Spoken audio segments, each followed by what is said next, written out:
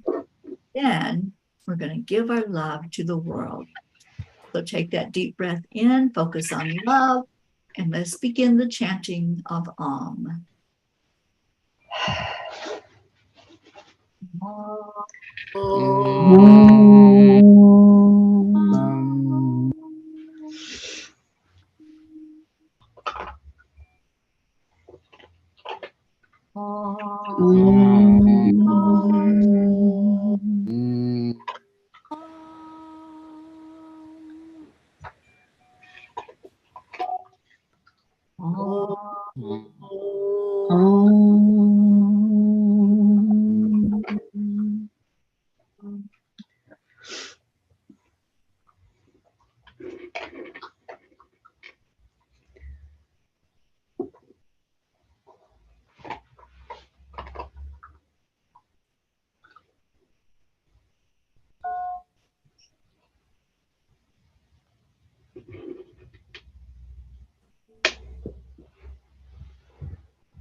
Now we invite you to hold that love in your heart. Feel it deep, deep inside. Take a big breath and release that love out into the world. Just share it where it needs to go. It knows whose heart to touch.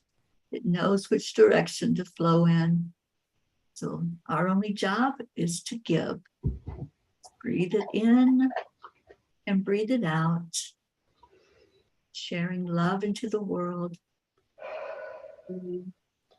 care and peace into our world.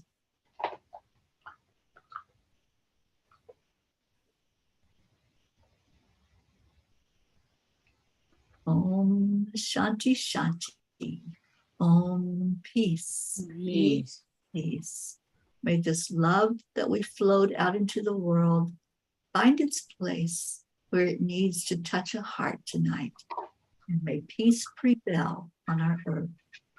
Om Shanti. Oh, what a beautiful night together. Such a great discussion earlier. And then we come here and chant for peace and love and joy in our world. And every night when we come together, we make a declaration that there is peace on this earth. And Chris, would you lead us in this tonight? Yeah, I am on the we, the present and peace on earth, and be kind to Mama Kaya and the angels. And I see a lot of miracles this year happening for me. 1, 2, 3. We We declare declare that there is peace on earth, and we declare Uh, that peace begins inside of us. So it is. always, Forever. ever. Amen. Amen. Amen. Amen. And Charles, what you got for us? That would be, we are a group known as Peace. Peace. And hearing this, you too are a P for peace, wanting more love and peace in our world. So thank you, thank you, thank you. And our Grace was here. She'd tell us that the hills are alive. with the Why? chanting we did tonight. And it went out far and wide and smiles on everyone's faces because Marietta told us that spirit magnifies incredible loving energy. And that happens with our smile that we give to each other. That is part of being kind to each other, is showing that love through our smiles. So thank you, everyone who came in tonight. And thank you to our beautiful chanting family right here, Charlie and Chris and Jean and Karen and me. And the four-way baby too with Sonny came in. Middle of the chanting. And Christine. So Gracie, if you're listening to this, we send you so much love, honey. And we want to say good night, Gracie. We love you and hope you're doing well. So come back tomorrow and we'll do it again. And stay in your hearts and stay blessed. We'll see you then. And we leave you with Namaste. bye, everyone. See you tomorrow. Bye.